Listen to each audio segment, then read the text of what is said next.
Today I fucked up by masturbating while having a bath. Some history first. During the first lockdown in March I met someone on Strava. We're in the same running group and she left a nice comment on one of my runs. I did the same on hers. She followed me, I follow her back. The first months we were just encouraging each other on runs and on strength training. For the sake of this story I'll refer to her as Stravet. We switched to a different app to chat a bit more. This led to exchanging pictures to check form during lifting, which turned to body positivity, and that evolved to sexting. That last part was a welcome distraction during these weird times, and a big motivation for me to keep up the hard work. Stravet had to quit running because of an injury but seemed to put her excess of energy into rating and masturbating. I have been skinny all my life, and I feel like body positivity for men as a whole is already rare. I've never had someone comment on my musculature in a positive way before. I also never had someone reward my personal fitness goals. We would talk about other things too, but over half of our conversation was erotic in nature. I was starting to feel it was getting a bit out of hand. I was putting in more time in getting off than in working out. Stravet continued to cheer on both my sports activities and my other bursts of energy. Then November came, and I didn't anymore. I decided to enter NNN. Stravet decided that this was not only a challenge for me to put up my best efforts, but also to put in her best efforts. I'm not going to go into too much detail, but she put up a reward system based on my effort. The more I achieved, the bigger the reward. Friday rolled in. I was pumped up, probably from not pumping, and she asked me to try to break my personal records that day instead of Monday. She said that either way, the reward was coming tonight, and a big announcement. I wanted that top reward, so I went all out. 10 miles. 4 personal records broken. My legs were busted, but I had a different type of busting on my mind. I decided to take a bath instead of a shower so I could lay down. The reward, a video, topped my expectations and it got out of hand. 4 weeks of anticipation, Stravet fulfilling a fantasy I had since I was 17, and cramped up legs made short work of my NNN resolve.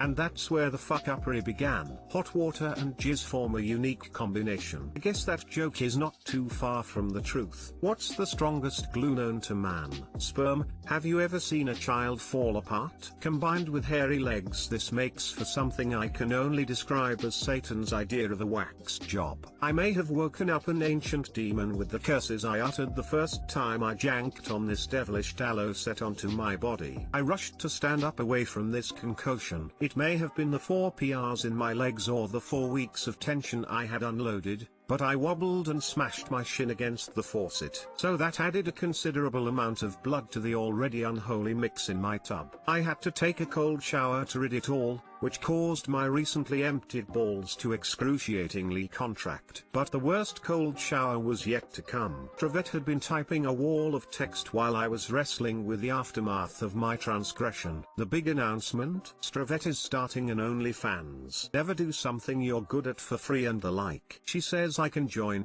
but prefer not to, as me paying for the service would make it weird and would confuse her feelings even more. Post-nut clarity hit like a ton of bricks. Too long didn't read, had the fastest 10-mile run of my life, came 4 weeks worth of abstinence in bathtub and gashed my shin on the faucet. Covered in Satan's wax, which is what you get when hot water meets jizz meets body hair. If you read this you probably don't care about the other details. Update: a fair few of people have pointed out that Stravet might still be into me. I've gathered the courage to message her asking if this really is the end of our understanding. We'll update if she replies. Her first response was an automated "You do not meet my requirements to chat, but I'm sure she'll read it. Thanks for the support guys." And for the awards, update 2 of Boogaloo. Stravet and I cleared a couple of things. 1. Stravet will no longer be sending nudes/rates for free. Likes and comments on Strava are still an option. 2. She thought starting an OnlyFans would be a deal breaker for me, so that's why she prefers to put an end to what we had going on. 3. She's not sure what she meant with the word feelings, and asked for some time to reflect. To be continued. Update 3.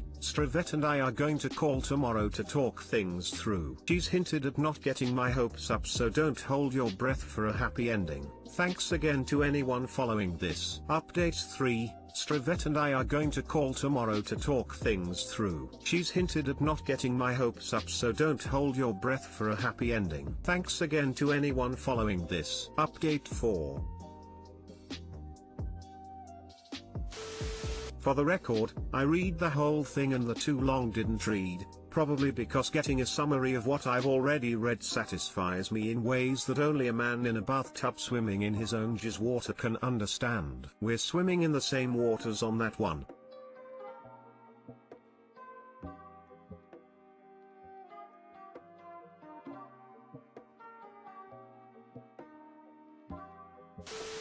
Set up for a great love story too. Did you tell her about the accident? No, I didn't really find a way to fit that in. She thought my lack of response was me letting her speak uninterrupted. What is Stravet's of Page? Plot twist, this is all an elaborate scheme to advertise Stravet's OnlyFans. Maybe Op is selling his bath water too. I'm surprised it took you all these years to find this out. D. Before I moved into my current home, I hadn't taken a bath since I was 12. And since moving in I've probably been in bath 4 times tops. A lesson lived is a lesson learned though. So come and warm/hot water make a real sticky combination. How am I only learning this now, at the ripe old age of 32? I'm a lady, but still. You'd think one of the dudes I know would have let that weird tidbit slip at some point. Super big congrats on breaking all those personal records, BTW. Today I fucked up by leaving my purse next to my bed. Esteemed Redditors, I submit to you a tale so horrifying that it shall haunt my nightmares for years to come. Tale of the shitty purse. Like many of you, I am a creature of habit. Every night I get off work at 9:30 p.m., go home, change into PJs and play Town of Salem until I'm tired enough to go to bed. This particular day, however, was filled with the most Karen of Karens. By the time I arrived home, I was just wanting to crawl into bed and die until morning. So that's exactly what I did. I threw my purse on the floor next to my bed, took off my shoes and changed into PJs, and crawled into bed. I thought I would pass out for a solid 8 hours and wake up happy and refreshed. I was wrong. So very, very wrong. About 4 a.m. I woke up because I was sweltering. Normally, I sleep with 2 heaters, one fan-style heater and a heated blanket. I live in the PNW in a basement apartment, so it can get really cold at night. So I roll over and turn off my heated blanket. As I roll over, I feel the familiar sensation of a good fart ready to make its way from betwixt my ass cheeks and out into the world. Sparing you the details, I should not have trusted this particular fart. Oh no. So I quickly jump out of bed, ready to make a mad dash to the bathroom like my very life depended on it. But I had left my purse by the bed. Like David felling Goliath, my foot caught the handle of my purse and sent me flying on the floor. I learned 2 things that moment. First, my floor is mostly cement with a tiny layer of carpet over top. Second, landing stomach first on such a floor is apparently the exact amount of pressure it takes to cause a fountain of shit to fly at warp speed out of my ass all over my PJs, the floor, my purse, my cat. Okay, not really, but still. By now it's 4:10 a.m. and I am lying in the dark in my bedroom covered in my own fecal matter, wishing for death by spontaneous human combustion. After realizing that I would, sadly, survive this ordeal, I managed to sulk into the bathroom to shower away my shame. Never trust a fart and never leave something that you can trip over at night next to your bed, lest you meet the same fate as I. Doctor, I had diarrhea in the middle of the night, tripped over my purse, and shat myself. Edit, thank you for all the awards. Never in my life did I think my 15 minutes of Reddit fame would come from shitting myself. Fantastic.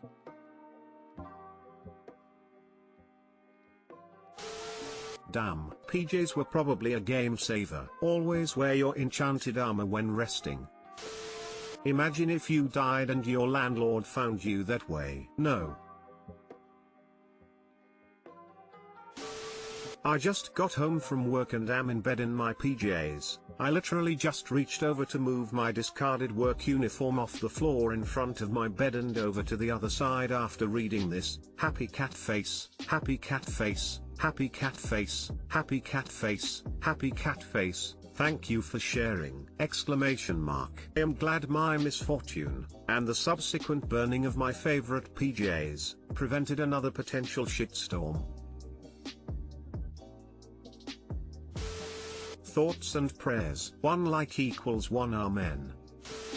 A couple months ago, I went to bed drunk, woke up drunk, middle of night, proceed to trip over sleeping pupper, give self-inflicted Heimlich maneuver over back of computer chair with gut full of whiskey. After heaving for 5 minutes, I realized that my keyboard would need to be replaced, my pen cups all had chunks of dinner in them, and the only $20 bill currently in my possession would have to be saved for quite some time before it would stop reeking of vomit. I moved my dog's bed out of my path to the door the next day. Today I fucked up by unintentionally ruining someone's day. With a deer. Alright guys, I'm still reeling with guilt from this. As I was leaving my apartment complex this morning, I saw a young buck, not a metaphor, a legit deer, outside the main door. No worries, I think to myself, he'll be more scared of me than I of him. So I open the door and confidently walk out. He apprehensively starts walking away. Now, I was hoping that he would walk to the side of the complex, you know, where the woods are. But nope, he goes straight to the parking lot up front.